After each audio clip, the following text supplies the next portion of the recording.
জি, আমি ফয়সাল করিম মাসুদ। আহ, বিগত 12ই ডিসেম্বর ওসমান হাদির নামে যে ব্যক্তির হত্যা মামলার আসামি আমাকে করা হয়েছে। আসলে আমি এই মামলার সাথে এই ওসমান হাদির যে হত্যা, এই হত্যার সাথে আমি কোনোভাবে প্রত্যক্ষ বা পরোক্ষভাবে জড়িত না। এটা পুরোটা একটা মিথ্যা বানোয়াট একটা নিউজ বা যেটাই বলেন আসামি আমাকে করা হয়েছে। করার পিছনে বেশ কিছু কারণ আছে, কারণ আমি তার প্রচারণে ছিলাম। আমি তার অফিস বলেন, আড্ডাখানা বলেন, যেটাই বলেন আমি সেখানে ছিলাম। সেখানে থাকার পিছনে মূল কারণটা হলো, আপনারা জানেন যে আমি অ্যাপেল সফট আইটি নামে একটা প্রতিষ্ঠানের মালিক। বিগত 10-12 বছর ধরে এই প্রতিষ্ঠান আমি চালাচ্ছি। এই প্রতিষ্ঠান থেকে আমি প্রায় 20-30 কোটি টাকার কাজ করেছি উইদাউট তদবির, সুপারিশ ছাড়াই। কারণ আমি ব্যাটল অফ 71-এর প্রতিষ্ঠাতা। ব্যাটল অফ 71-এর মতো একটি গেম বানিয়ে আমি বাংলাদেশে জাতীয় পুরস্কারও পেয়েছি। আমি সফটওয়্যার ইঞ্জিনিয়ার, আমি এমবিএও করেছি। এখন কথা হচ্ছে সেটা না, কথা হচ্ছে যে আমি সেখানে কেন গেলাম। সরকার পতনের পর আমার ব্যবসা প্রতিষ্ঠানে অনেক লস হয়, যেখানে আমি ঋণগ্রস্ত হয়ে যাই। তো আমি কিছু কাজ, নতুন কাজ, আইটির কাজ জমা দিয়েছি। তো আমি তাদেরকে জমা দেওয়ার পর আমি দেখলাম যে তদবির সুপারিশ এখন দরকার হবে, কারণ যেহেতু আমার ব্যক্তিগত প্রোফাইলে এখন কোনো কাজ হচ্ছে না। তো আমি ওসমান হাদির ওখানে যাই, তার সাথে কথা বলি। বলার পর সে আমাকে আশ্বস্ত করে বলে যে সে আমাকে কাজ পাইয়ে দিবে। এই বাবদ সে 5 লাখ টাকাও চায়। আমি 5 লাখ টাকা দিই তাকে। নগদ চেয়েছিল, আমি নগদই দিয়ে দিয়েছি। দেওয়ার পর সে আমাকে বললো, ভাই আপনি অ্যাজ এ ডোনার হিসাবে আপনি আমার যেই প্রোগ্রামগুলো হয় নির্বাচনী প্রচারণা, একটা অফিস দিয়েন, বা প্রচারণে মাঝে মধ্যে একটু ছেলে পেলেরে হাদিয়ে দিয়েন। তো সে হাদিয়েই বলে আসলে বেসিক্যালি।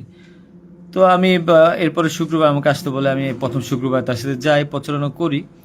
সেই সুবাদে আমি আমার 2টা ছোট ভাই নিয়ে গিয়েছিলাম, যারা এলাকার লোকাল। তো এখন তাদেরকে হয়তো আসামি করা হচ্ছে, আমি জানি না। তারা কিছুই জানে না, যেমন আমি জানি না, তারাও জানে না। তো তারপর তাকে আমি 5,000 টাকা দিই। তার সাথে যে ছেলেটা আছে জাবের, তাকে জিজ্ঞাসা করলে জানতে পারবেন, সবার সামনে আমি দিয়েছি এবং হাদিয়া হিসেবে সে খুব হাসি মুখে এটা গ্রহণ করেছিল। তারপর ওই দিনের খাওয়া দাওয়া শেষ, প্রোগ্রাম শেষ, আমরা চলে আসি। এরপর আমি আমার ব্যক্তিগত কাজে, নানা কাজে ব্যস্ত ছিলাম। হাদি একদিন ফোন দিয়ে আমাকে বলে, ভাই 16ই ডিসেম্বর আসছে, আপনার সাথে কিছু কথা আছে, আপনি আসেন। তার হোয়াটসঅ্যাপ মেসেজটা চেক করে দেখলে জানতে পারবেন। আমি কিন্তু তার নেক্সট শুক্রবার দিন, মানে আমি বৃহস্পতিবার দিন আমি কিন্তু যাইনি। সে আমাকে ফোন দিয়ে নিয়েছিল যে আপনি আসেন, এসে আপনি দেখেন যে আপনার সাথে কিছু কথা আছে, আপনার কাজটার বিষয়ে কিছু কিছু কথা আছে, আর আমাদের 16ই ডিসেম্বর প্রোগ্রামে আপনি একটু হেল্প লাগবে। তো আমি যাই। সাথে আমার বেসিক্যালি আমি বাইক চালাইতে পারি না, সেজন্য আমার যে বাইক, সেই বাইকের একজন চালক ছিল, ওটা আমার খুব ক্লোজ ছোট ভাই, আমার খুব স্নেহের, আলমগীর। এবং তাকে নিয়ে যাই সাথে করে। যাওয়ার পরে তার সাথে আমি, পতাকা হবে 35 ইঞ্চি, 40 ইঞ্চি, 18 ইঞ্চি, এগুলো জাবেরকে জিজ্ঞাসা করলে পাবেন, তার সাথে লোক, তাদের সবাই যারা ছিল ওই সিসি ক্যামেরা যাদেরকে যাচ্ছেন সবাইকে জিজ্ঞাসা করতে পারেন। এবং তাকে 250 গেঞ্জি বানিয়ে দিতে হবে, এই জন্য কত টাকা লাগবে ডিটেল।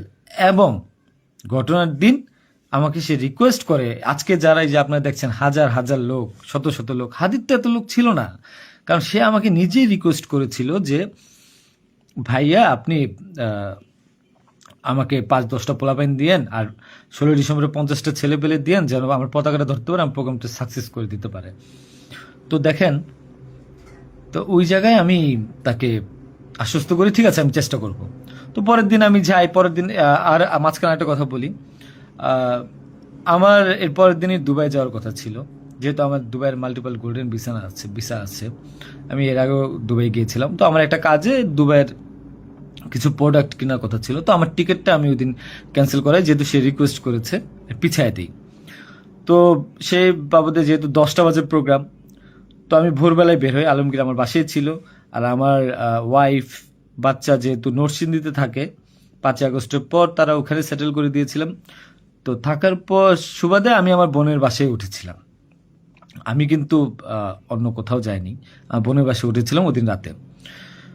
তো ওই বাইক নিয়ে যাই, যেহেতু বাইকটা আমি কিনেছি। তো নাম রেজিস্ট্রেশন হয়নি। তো আলমগীর বাইকটা চালায়, আমাকে নিয়ে যায়। তো ভোরবেলা আমরা একটা উবার ডেকে আমরা একটা রিসোর্টে যাই, এটাও সত্য। ওই রিসোর্টে যে মেয়েটা ছিল, ওই মেয়েটা বেসিক্যালি আলমগীরের গার্লফ্রেন্ড। কারণ আলমগীর আমি দুবাই চলে যাওয়ার পর সে যেহেতু এলাকায় থাকতে পারছিল না, তার একটু বাইরে থাকতে হবে। তো মেয়েটা তার কাছে একটা হেল্প চায় বাসা ভাড়ার জন্য। তো আলমগীর তার গার্লফ্রেন্ডকে হেল্প করার জন্য বলে, ঠিক আছে তুমি আজকে দেখা করো, আজকে আমাদের অনেক কাজ, তোমার সাথে আমি পরে দেখা করতে পারবো না। তো আলমগীরের সাথে আমি যাই। যাওয়ার পর 8টা 9টার দিকে আমি আবার চলে আসি, কারণ আমার এই টিকিটটা ক্যান্সেল করতে হবে। আবার হাদির প্রোগ্রামে যেতে হবে, ছেলে পেলেও নিয়ে যেতে হবে। তো আমি প্রিপারেশন নিয়ে সকালবেলা চলে আসি। আসার পর এখানে যে মেয়েটার গার্লফ্রেন্ড বানানো, মিথ্যা বানোয়াট একটা প্রচারণা, মানে এর চেয়ে লেম জঘন্য কোনো কিছু হইতে পারে না এই দেশে। মানে আমাকে আসামি করেছেন, ভালো কথা করেন, কিন্তু এইরকম মিথ্যা মানুষের কলঙ্ক দেওয়ার কোনো মানে নেই। সতরা জানেন ওই মেয়েটা গরিব একটা মেয়ে, মেয়েটাকে ফাঁসাচ্ছেন, মেয়েটাকে দিয়ে যা মন চায় তাই বলান। এখন কথা হলো যে আমি প্রোগ্রাম করেছি হাদিকে, যে ওই দিন কথা বলেছি, এবং ওই দিন আমি তাকে আবার 10,000 টাকা দিয়েছি, পোলাপানকে খাওয়া দিয়েন। আমি আমার বাইক নিয়ে যাই, কে বা কারা এই হত্যাকাণ্ড ঘটেছে আমি জানি না। আমি 10 মিনিট আগে তার কাছ থেকে বিদায় নিয়ে চলে আসি। আসার পর আমি বাসায় আসি, যেহেতু আমি যাব দুবাই, আমি টিকিট ক্যান্সেল করেছি। আপনারা দুবাইয়ের টিকিটগুলো দেখতে পারেন। আমি একটু দেখাই একটা জিনিস আপনাদেরকে। এই যে দেখেন আমার দুবাইয়ের মাল্টিপল ভিসা। 1 মিনিট।